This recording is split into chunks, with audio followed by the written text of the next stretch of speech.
On this episode, we cover Singe, the dwarven cleric. Born to gnomes deep underground, Singe has always had trouble finding himself, until he found the light.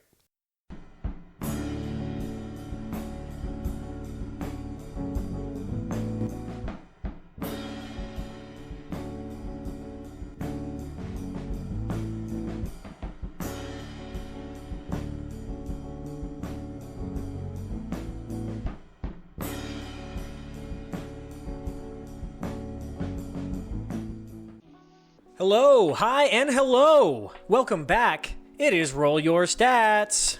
It's that character creation podcast with Trevor and Michael. How are we doing? Oh, I'm so good, buddy. How are you?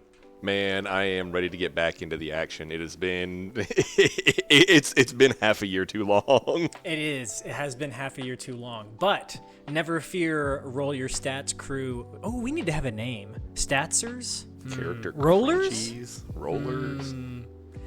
Help us out with that. Leave us a comment. Tell me what you want to be, crew.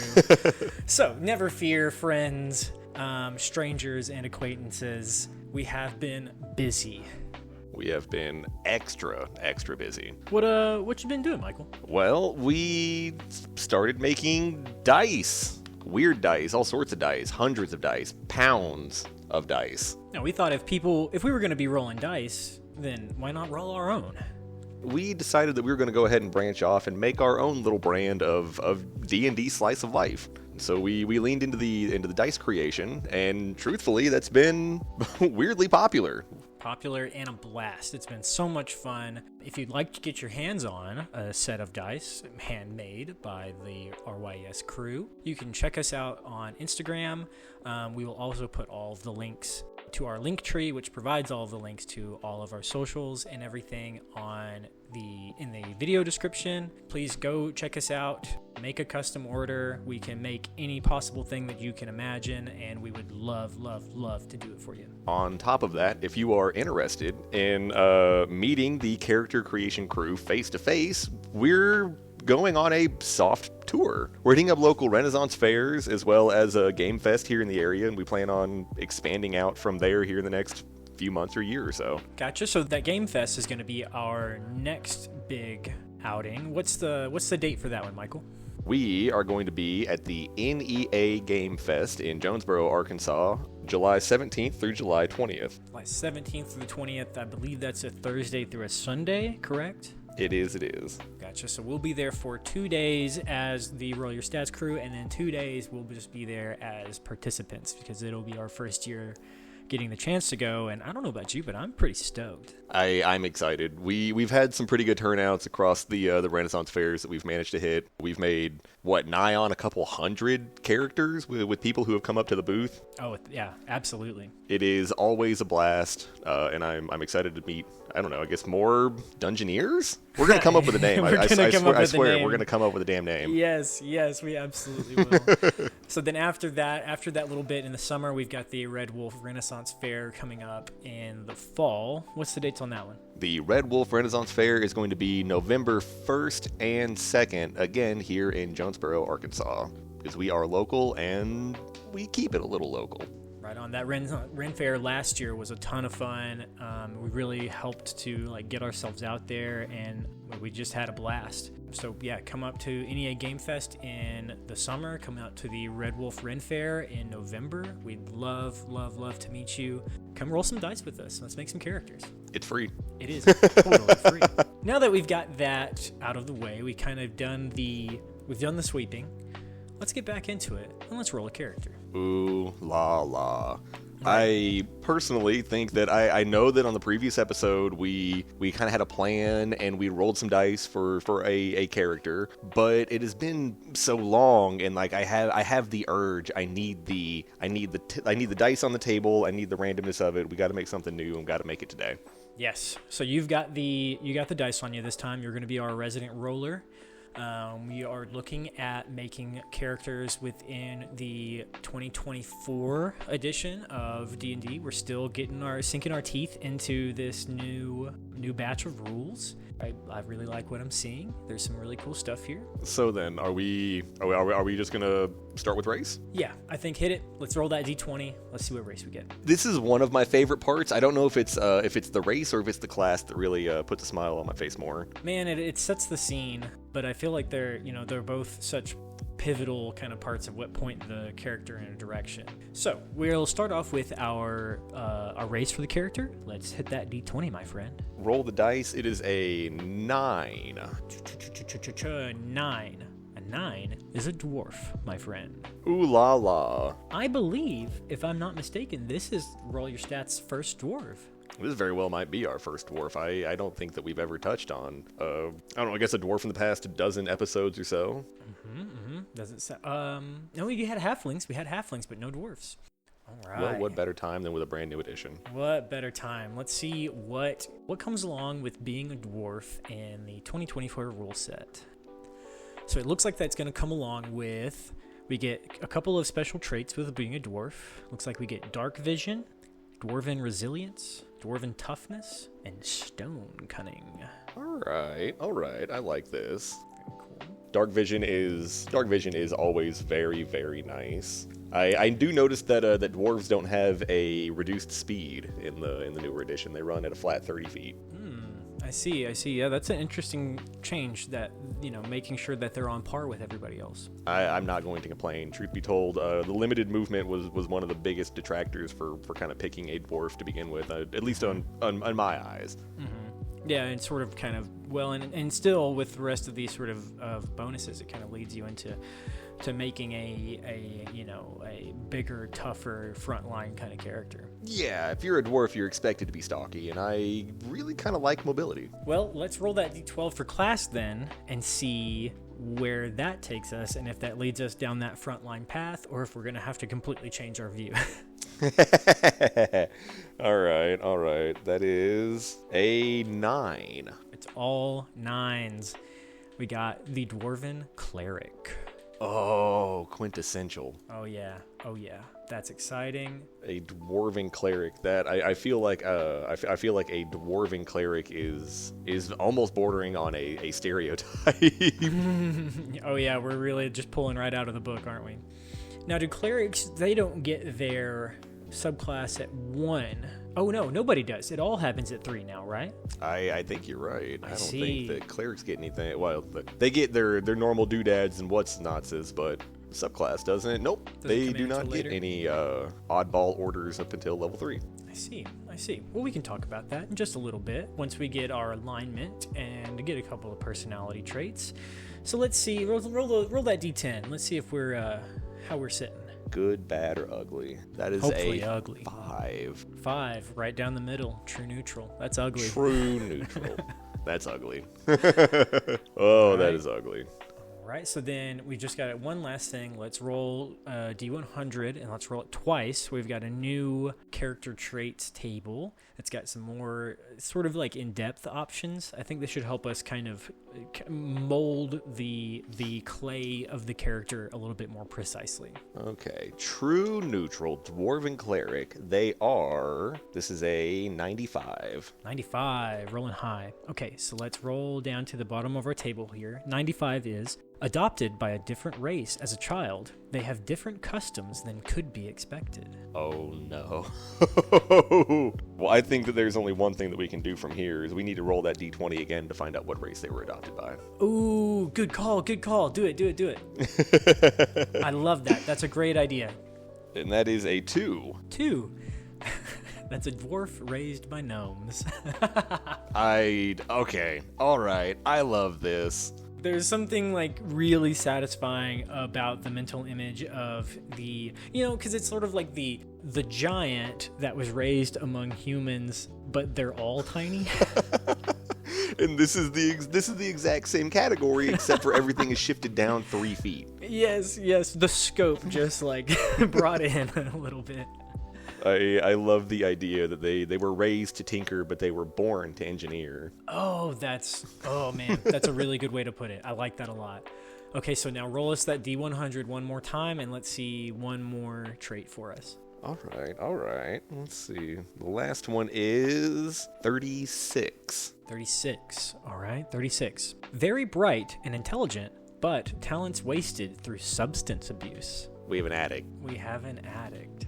We we have a dwarf living amongst the gnomes. They're righteous enough to follow a deity, but they're also wildly addicted in squandering their own potential. That already kind of points into some really interesting directions, I think, because, what is more important to them? Is it their faith, or is it that substance?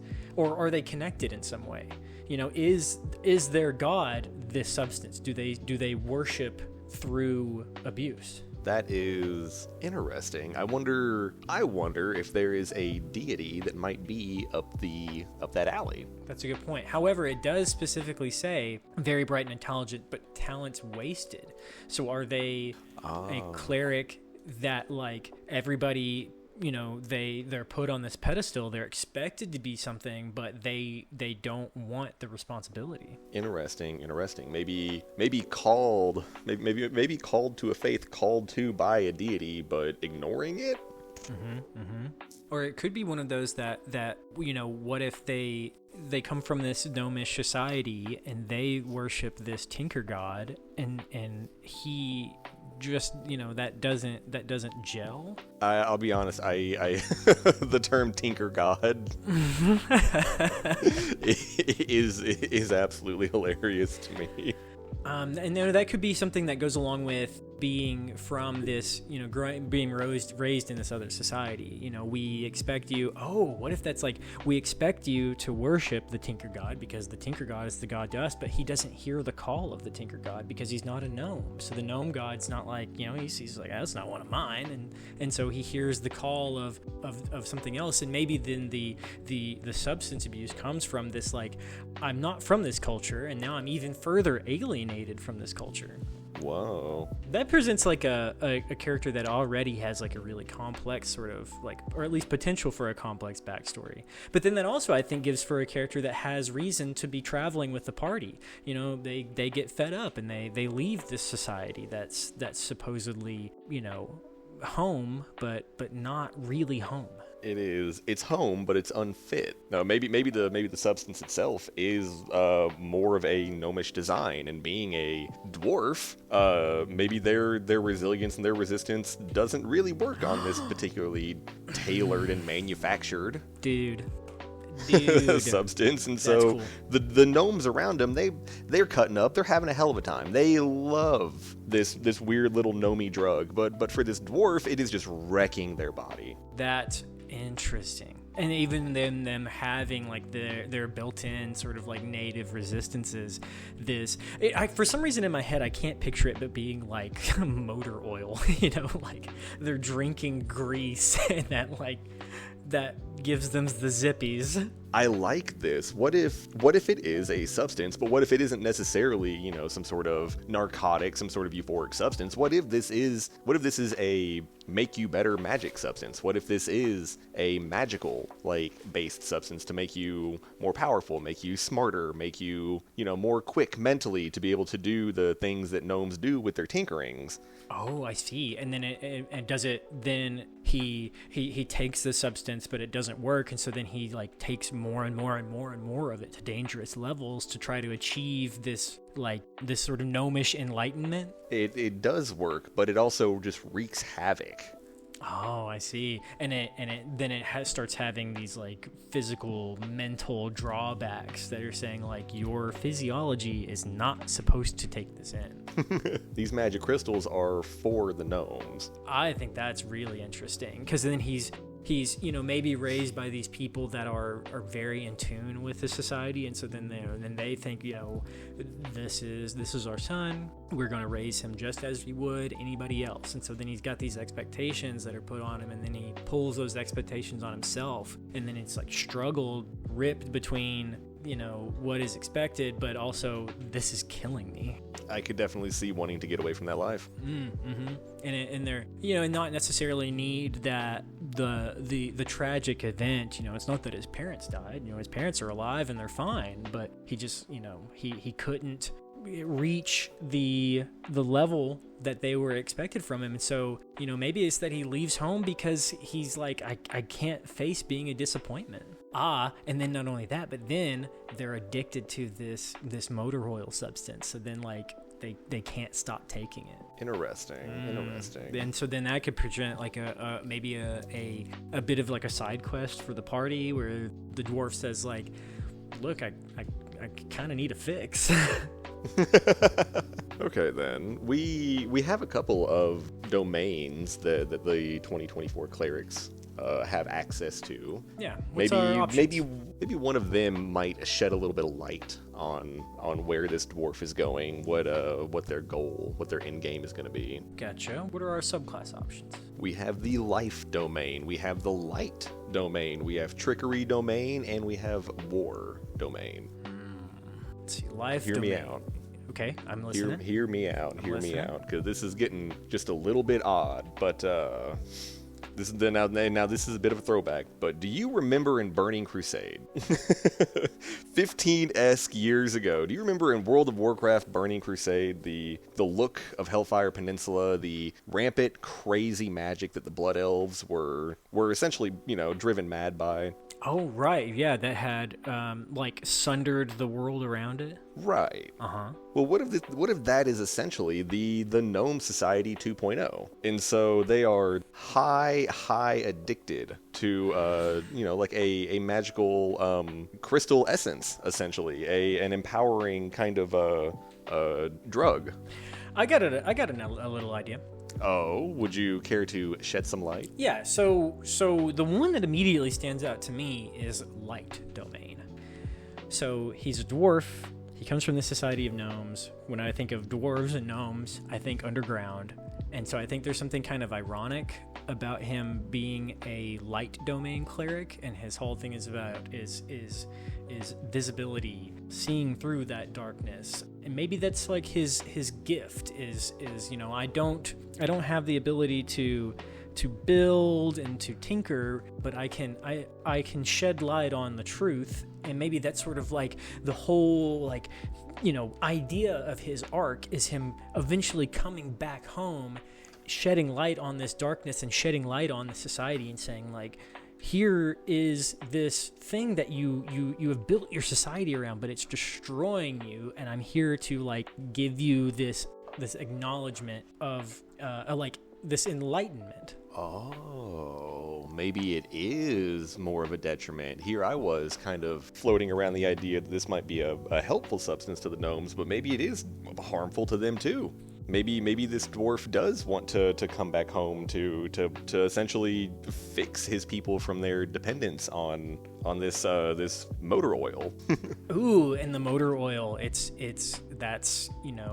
this inky black substance that makes me think that perhaps it's not natural, and so then something is feeding this substance to the gnomes to keep them subjugated. And so then he needs to come in and show I was the same way, but then I left and I finally gained, through my time away out of the darkness, I gained clarity. And I know that you guys are all being manipulated, and I'm here to save you.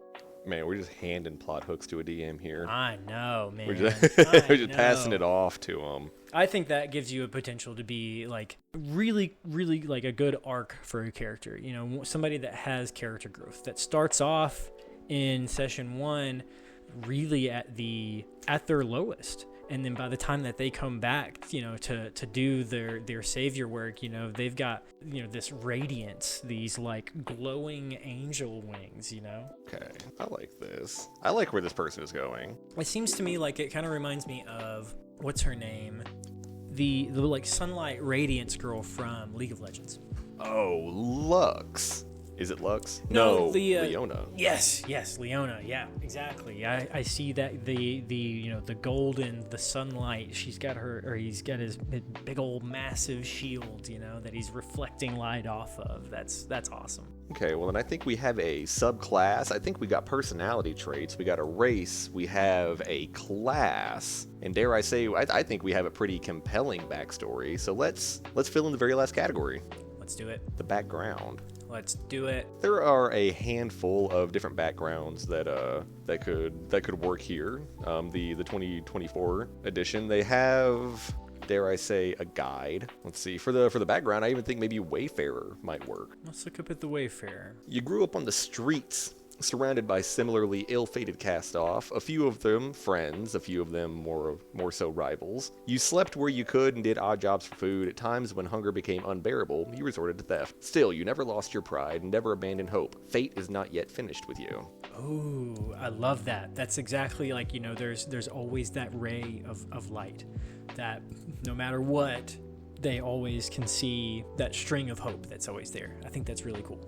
Wayfarer comes with the lucky origin feat. You have luck points. You have a number of luck points equal to your proficiency bonus and can spend these points on the benefits below. You regain your expended luck points whenever you finish a long rest. Advantage.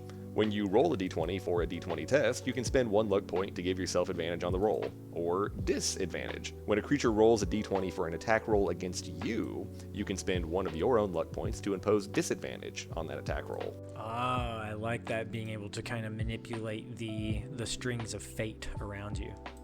Lucky just always lines up so beautifully with a cleric, because it gives you that ability to feel like you can kind of tip the balance of fate just a little bit, like you do have a hand on the wheel. Yeah, that's really good perspective, and that's sort of like the cleric bit of working through divinity. You're tugging these divine strings. I think that's a really, really neat sort of idea, especially for a character like we said that and from the description of Wayfarer, which is kind of like we were saying, they're starting really at this low point, but like they have this some little bit of faith that tells them that I can change my stars. Man, do I like that.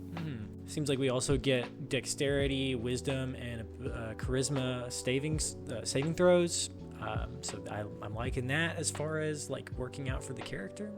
Looks like their skill proficiencies are insight and stealth. Man, honestly, I am hooked on this. The idea of a kind of what's the word I'm thinking of? Swarthy, kind of charismatic dwarf. Maybe he's a little bit sneakier. Maybe he's a little bit more kind of low down on his luck. Yeah, and he's had to use like his, it said he's really intelligent, but he's got this drawback. So he's had to use his brains and the stealth, his small stature. He's learned how to even make himself smaller by hanging out with these gnomes his whole life. So he knows how to like really keep himself to the shadows. Like, I like that idea too. And especially, you've got a cleric, they're worshiping some kind of god, but they're not afraid to get their hands dirty. That's cool.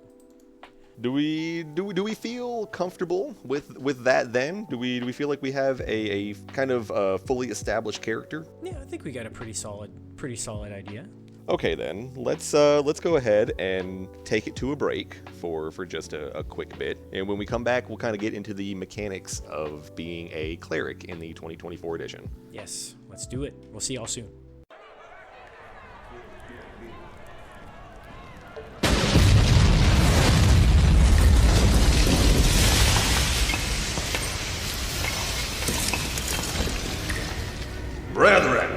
Brethren of the stunted soil, subterranean sin, I come to you today.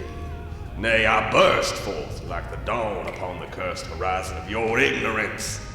For you dwell here, wriggling like mold maggots in your moldy mushroom hovels, blind to the blazing glory that hangs above us all. I speak, of course, of the sun, the flaming orb of righteousness, the great golden bald giant in the sky, the celestial lantern that scorcheth sinners and toasteth the wicked like marshmallows left too long on a stick. You all have lived your lives in the damp, dark comfort of the underearth. suckling at the dank teat of darkness. Content with your glowworms, your lichen salads, and your tepid mushroom broth. Bah! The sun offers not tepid broth, but a searing light that can boil your bones and crisp your keisters in righteous radiance. For the sun, my dear, dank brethren, is both merciful and merciless. It giveth warmth to the worthy, and third-degree burns to the blasphemers. Hallelujah. Let me tell you of the rapture of the sunburnt. When the solar day of reckoning arrives, the faithful shall rise, well, surface, from these pitiful burrows, squinting with righteous purpose. Their pallid, pasty skin shall sizzle and blister in holy exaltation. And lo, their eyes shall water, their noses peel, and they shall cry out, "O sweet burning agony, we are chosen!" And the sun shall reply, "Apply more lotion, my children." And you, yes, you, O dung-sniffing, darkness-loving earth gremlins, deny the sun no longer. Renounce the sinful shade. Cast away your soot-stained shovels and embrace the light. Burn your hats. Toss aside your moss caps and let the divine UV rays fry your doubts into ash. For he who walks into the daylight walks the path of purification. He who remains here, wallowing in the root rot and darkness, shall stew forever in the tepid hell of perpetual mildew.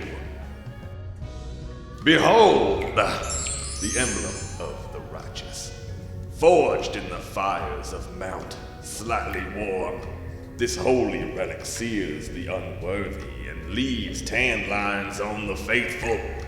Will you accept its call, or will you stay in the shadowy holes, doomed to perish beneath a rock slide of your own spiritual constipation? Yeah, so, what is the sun? What is the sun? Yeah, What just like- is the sun? Yo, you just didn't... What is the sun? Why, it is the anvil of the gods upon which all wickedness is beaten flat. It is the divine eye that never blinks, the oven in which the bread of existence is baked to a crusty perfection. It is, my dear stunted mole friends, the exact opposite of this.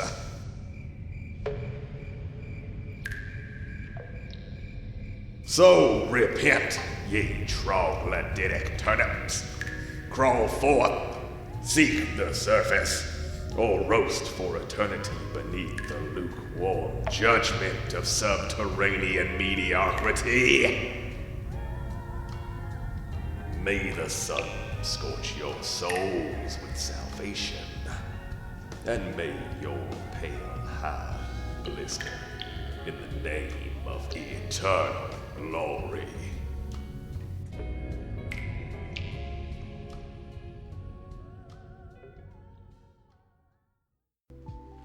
And we're back. Yeah. Right. Welcome back to Roll Your Stats. We're talking about a dwarven cleric. We're talking about a light domain cleric. We're talking about the new 2024 system. Where do you want to kind of dig into the mechanics about playing the character? Do you think we should kind of take back to some of the mechanic stuff about like dwarf and cleric and the light domain? I think I could jive with that. I think rather than maybe running down a list of what is new and what is different, I think maybe if we just go down the list of what is now available. Yeah. Let's, It's, the 2020 or the 2014 system is, dare I say, a little bit older anyway, and I don't know how many people are really going to be regressing back into systems, and so we might as well just go ahead and start fresh with what is new and in front of us. Yes. So, what does 2024 dwarf look like? The 2024 dwarf gets dark vision up to 120 feet.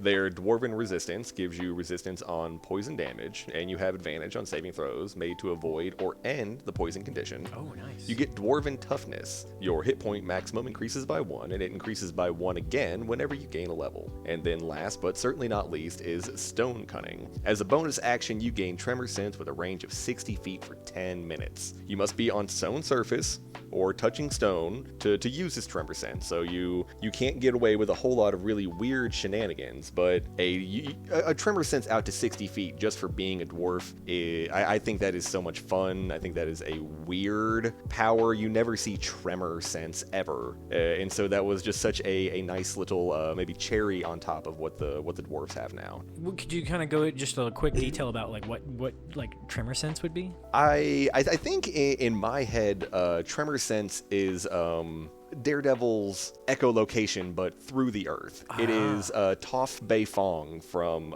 Avatar: The Last Airbender, being able to see the world around you through what is connected to the dirt. I see. That's really cool. That immediately presents like a really cool mental image of the dwarf with his hands splayed out on the earth and listening, but not with his ears.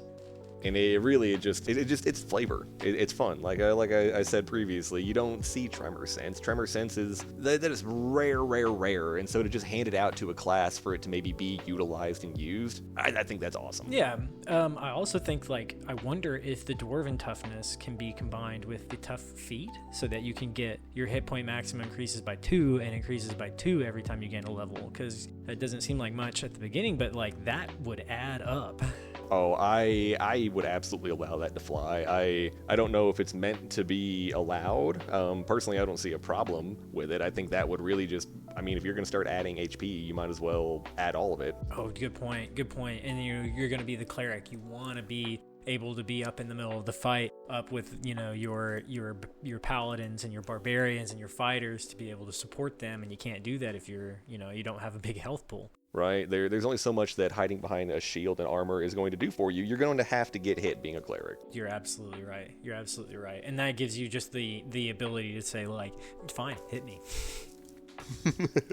There's some really good confidence in battle that comes along with not being afraid to go down. Right. Clerics get a D8 for their HP. For skill proficiencies, you can choose 2 from History, Insight, Medicine, Persuasion, or Religion. They have training in simple weapons, and they can use all the way up to medium armor with a shield. Oh, I see. I would have expected heavy armor. I'm almost positive as soon as we get down here into the meat and bones of some of these domains, I'm fairly sure some of the domains do give the option to opt into heavy armor if that is your jam. That would make sense. It's just something that you work yourself up into eventually. Let's see, what else do we get at level 1? So you get some cantrips and some spells, of course, like always. Choose a divine order at level 1. You can either go with Protector, trained for battle. You gain proficiency with martial weapons and training with heavy armor. There you go. Not even something to work up into. That can just be off the bat, that level 1 bit. And then the other one is Thaumaturge. One extra cantrip from the cleric spell list. In addition, your mystical connection to the divine gives you a bonus to your intelligence, arcane, or religion checks. The bonus equals your wisdom modifier, minimum of +1. Okay, so then it really lets you kind of choose between the in-your-face sword and board battle cleric, or maybe the thaumaturgy, the more like a priest of the order. You are a little bit more adept at casting than you are being up in the mix. That's a really good point. I guess whenever I think of cleric, I immediately think of heavy armor, sword and board, or really like mace and board. So that's interesting that they give you, to point you in another direction. I didn't expect that, and I like that a lot. I actually think that would work good for the character too. That intelligence bonus on those like arcana and religion checks. Like I think that could be really cool for a cleric. But I don't know if that's just my brain immediately being like, do the opposite of what you like would normally think. With Wayfarer as the background, we do get a bonus to our dexterity anyway, and so why not have a dwarf that actually does have, a moderate, maybe a minor plus to their dexterity. They don't need the big heavy armor because they kind of make up for it by being wily. Oh, because they were trained to fight by gnomes. That's brilliant. Yep. There we go. We finally hit the nail on the head. That's so sick, dude. Up next, you have your channel divinity. So we get a couple of effects that go with that channel divinity, yeah? Yep. What is new for Channel Divinity? It adds the Divine Spark, which is another way for the cleric to use their Channel Divinity in addition to just turning undead. And then just kind of across the board, if I remember right, I believe clerics now just have one more flat use of Channel Divinity. I see. Just to get a little bit more play with the options that you have. The cleric gets their subclass at 3 now, so no more opting into cleric early to get a couple of domain bonuses and then subclass or multi-classing back out again. It seems that all classes across the board now are basically stuck at getting their subclass at level 3. I see. I can understand them wanting to do that to make sure that like everybody across the board gets that at the same time. However, I do kind of like the ability from the older bit to kind of like choose your path from the beginning if you've already got an idea for your character. I personally agree. I think that you are right. Adding the flexible levels for characters to kind of get their moments to shine, their what makes them cool. I liked that added little bit of flavor, but I guess we will get to see how the 2024 system pans out. We'll maybe get a little bit of feedback, see what other people think.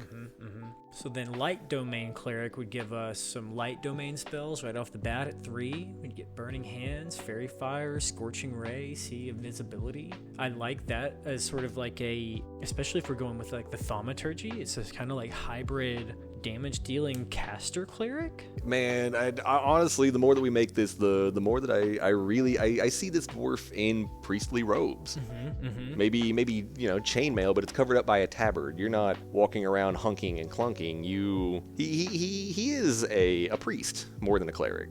Oh my god, dude, and what if he's like so he lives his entire life underground with these gnomes, and then he like gets banished or he decides that like he needs to leave because it's not it's killing him and he's got to get away from this. And so then what if like their whole entire society is they're all revolving around darkness, right? And so then he finally for whatever reason comes to the surface, sees the sun, and it just knocks him on his ass, and he just immediately is like, that's my god. I am changed forever. Yes, I am a sun worshiper, and I am here to bring the radiance of the day down into the depths. Oh, that is absolutely hilarious. I think that's fun, and I like that it gives the character this now I can see him with a burning sun emblazoned on his chest, on his tabard. Maybe he's got red hair, and when he wakes up every morning and he combs it straight up so that his hair looks like fire. I can see them using maybe a staff more so than like a shield and a mace. 100%. Let's see, level 4, you get your very standard ability score increase. What else do we get as we get up in the levels?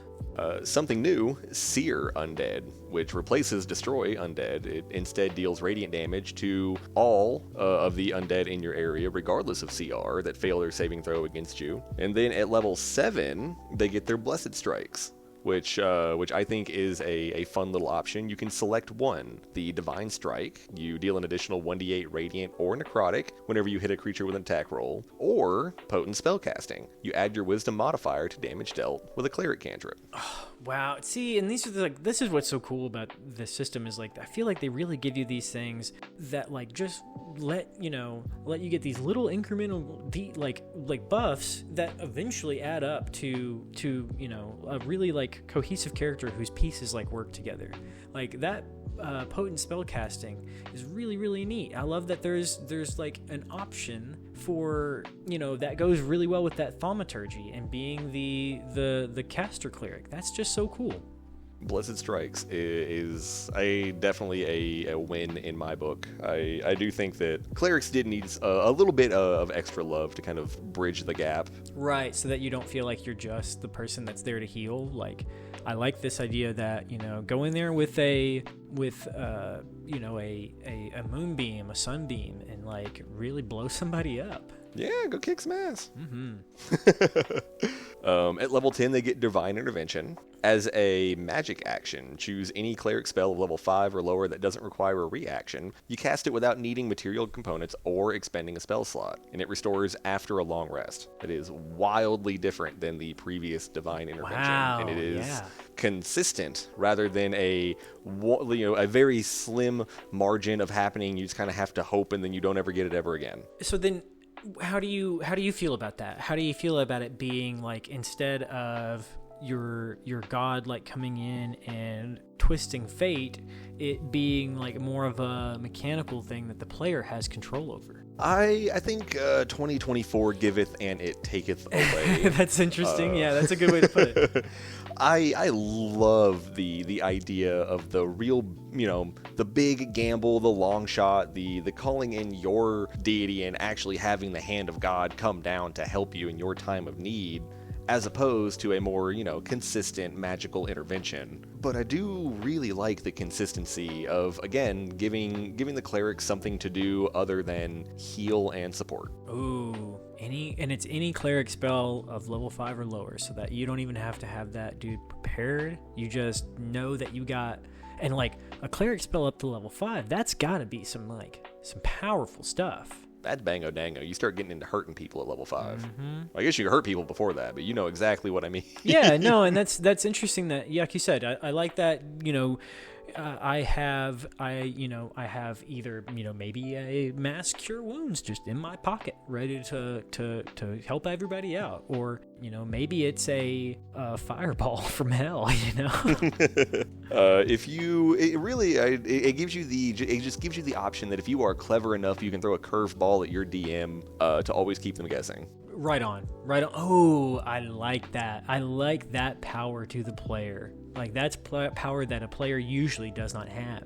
Usually the DM has your book, and they know whatever, everything you can do. Right. They got your number. They already know who you are and what you do. That's interesting.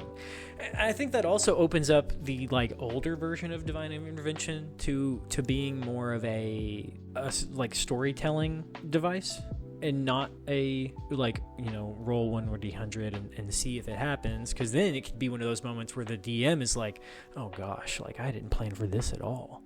But instead it could be call out to your god, and then we'll have a little conversation, and maybe see oh yeah, I'll come and help you, but it'll cost you.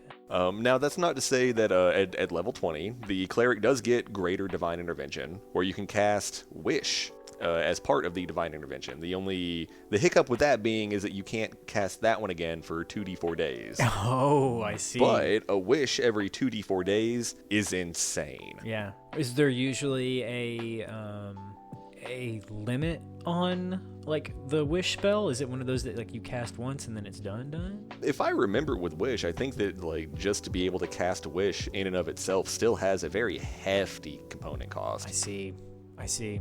Dialing it back a little bit, at level 14, you get improved Blessed Strikes.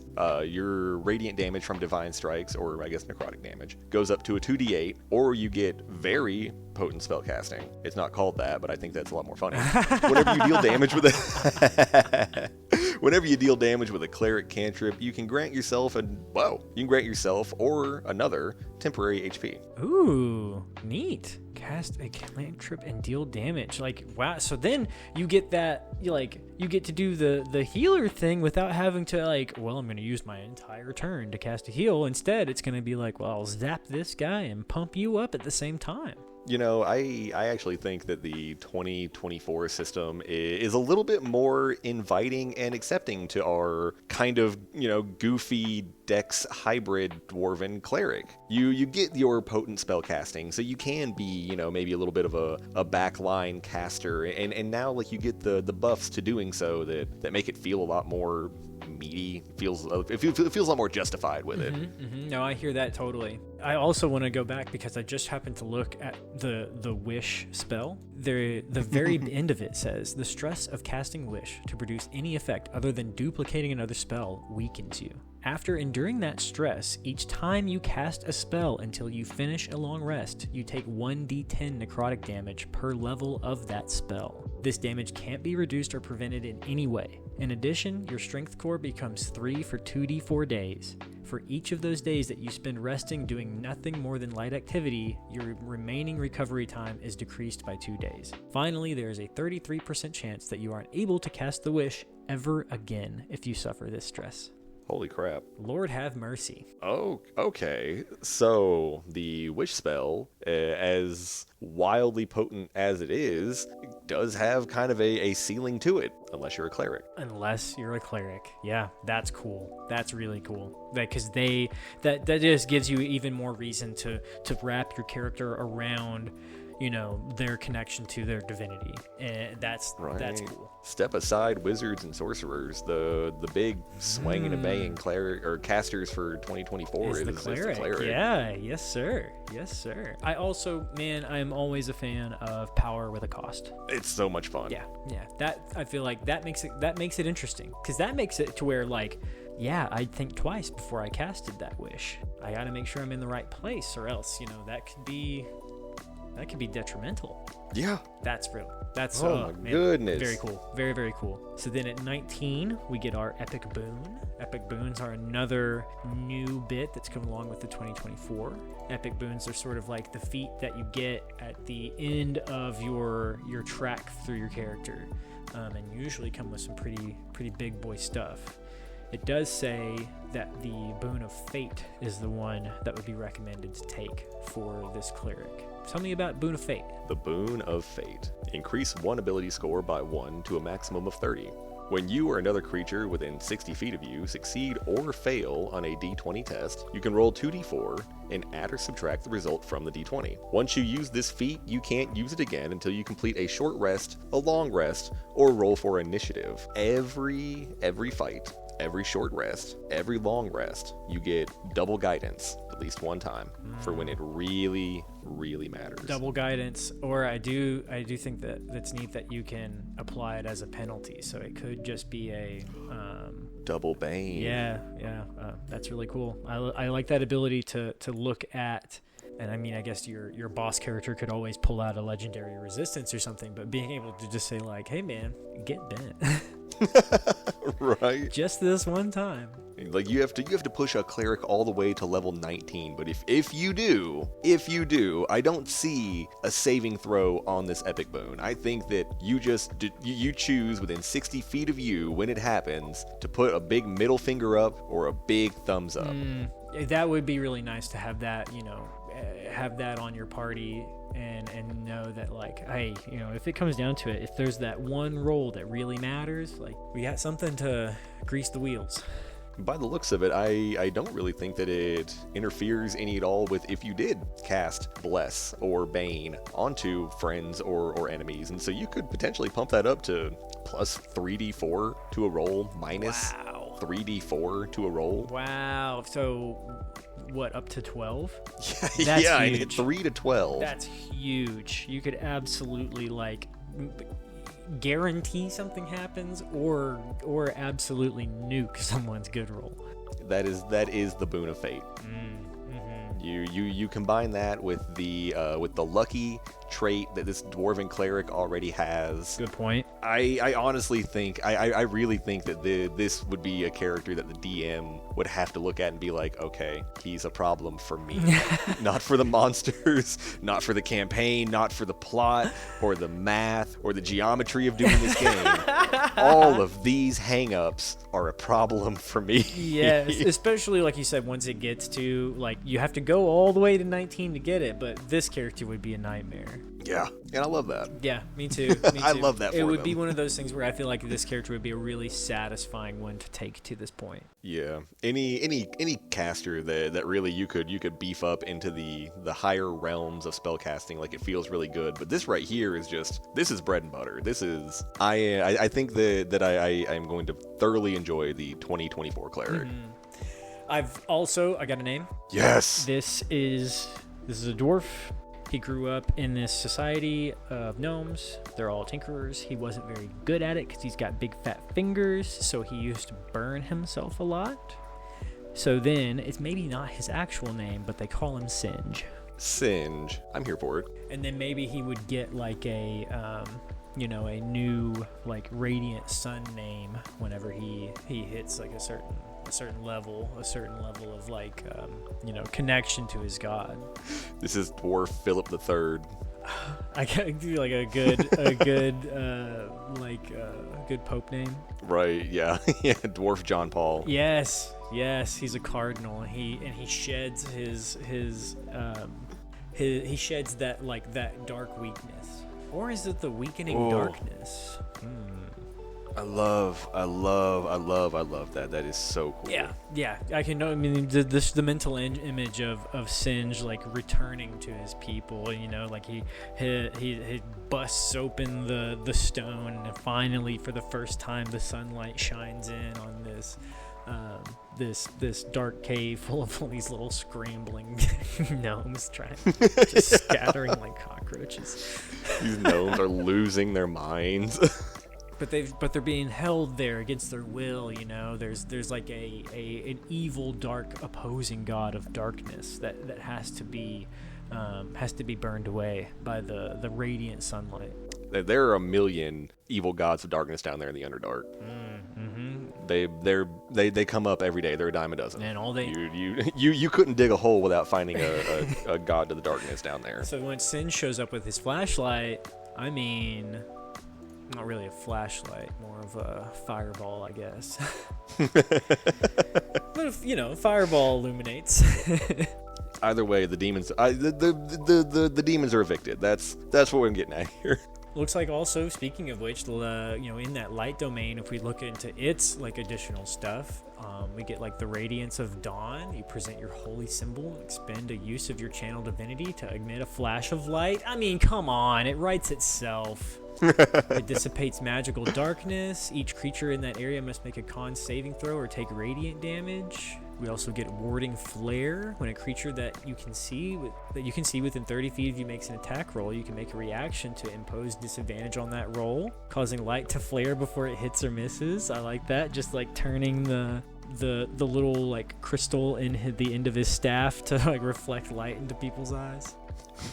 Catch their eye just right. And at level 6, we get a better version of that, which just makes it to where you get your expended uses of it back. And in addition, whenever you use your warding flare, you can give the target of the triggering attack a number of temporary hit points. So just once again, it's spilling out those little bits of healing without actually having to cast healing spells. I think that'll lead players to being able to do a little bit more of what they want to do and not lack on the role of keeping the party up. Mm-hmm. And then there's an also interesting bit of, it seems with other, like, for example, Michael plays a character named Garth. Garth does a lot of his healing preemptively. So you use like aid to give people health before we hop into fights. But with these, they're able to like pump up those temporary hit points throughout the fight. So it seems kind of like this neat, like almost passive healing. Yes, now that you have pointed it out, you are exactly right. This is a domain. This is a character that is going to be very good at the preemptive damage resistance. You don't need to heal if they're already buffed enough to soak whatever damage is going to come at them. Yeah, it's like there's pre-healing, there's active healing, and now there's like a passive healing option. That's really cool that they're diversifying the way that you can be that beneficial healing character if that's the role that you like to play. But like you just said earlier as well, give them room to not just feel like I have to cast healing spells all the time, but I can play around with a little bit more of whatever the cleric kit is. 2024 cleric gets a thumbs up in my book. Let's see what our last thing that comes along. At level 17, we get Corona of Light. As a magic action, you cause yourself to emit an aura of sunlight that lasts 1 minute or until you dismiss it. No action required. No batteries required either. You emit a bright light in a 60-foot radius and a dim light for an additional 30 feet. Your enemies in the bright light have disadvantage on saving throws against your Radiance of the Dawn and any spells that deal fire or radiant damage. You can use this feature up to a number of times equal to your wisdom modifier and regain all expended uses after a long rest. So, I mean, that just really sells that mental image of being like a walking fireball, you know? Okay, Domain of Light. Domain of Light is strong. Yeah, this is a really, like, This is a neat kit that has a particular, because I feel like he's like with light domain that there's a really strong mental image, and it absolutely like fulfills on that. Everything has a theme, and I really like that. There's like a color scheme almost, if that's the right kind of word for it, that comes along with this character. Like, they have a, like in Power Rangers, everybody's got a color, but everybody also has an associated like animal or kind of thing. And like this is like, hey, I'm the sun guy, I'm the fire guy, and that's cool. Okay. So going over the domain of light just one last time. There's a weird bit of, I think it might just play out more so as like flavor and fluff, but I do really have to bring it up. Domain of light, everything is flash, everything is bright, everything is in your face, and nothing on here at all says anything about needing to actually see it. So this does affect blind characters. Oh, you just my need gosh. to hit. You just need to be in the area. They don't need to see your light to see the light. That is so cool. They can just because it's it's charged with this divinity. It's just saying like, yo, we're here and we're screaming it. I really like that. That puts a big smile on my face. Both because it lets you be that big, brighter than bright character. It takes away the almost, dare I say, cheesy ability to just cover your eyes, and now it's not a problem. Yeah. But now you can actually be like a representation of light to a blind creature. The first time they saw the light was when you hit them. Wow, dude, that's heavy. That is so cool. Really Coming cool. to you, Underdark. Yes. We're gonna show you change some things up, show you the light of day. Yeah, we're gonna change some things down here. It almost makes you think like maybe Singe has a so they worship maybe is Sarenrae the sun goddess or the light goddess? It's a god that I recognize. Right. So like they're worshippers of Sarenrae, but maybe he has his own sect that are like they call them the Screaming Suns, and like they're the almost Radicals. Yeah, they're the radicals. they're a hair radical. Yeah, Singe and the Screaming Suns, and they're almost like a band. He's got high charisma too, so yeah, he can probably sing. Yeah. I really like that this character might go from down on their lucks, bottom of the barrel, like truly rock bottom, to they're in a band, they have friends now, they met, a group, a congregation in their own mind that they fit into. Yes. The redemption arc of Singe, I think that would be an awesome track to play out for a character. Yeah, maybe he still has like a little bit of his addiction to like the like this. Oh, and it's like perfect imagery too. It's this like dark black like ichor that he like can't stop imbibing on, but maybe then later on he does have his redemption arc where he says, no, I don't need this substance. I'm gonna burn it away. I like the visual of that. I feel like there's like such a cinematic, like you just have so many stories and hooks and angles that you could do with like literal black tar being the substance and then turning to a cleric of light. Ooh, yeah. Where they're like these polar opposites of light and air and liquid and dark that are like this thread that pulls this character apart. Ooh, very like good imagery. I like that a lot. I love it. I love it too, and it's good to be back. And I think that is a good place for us to call it for this episode of Roll Your Stats. We've had some really good fun talking about Singe and his Screaming Suns. I just think it sounds like he's got a bunch of kids.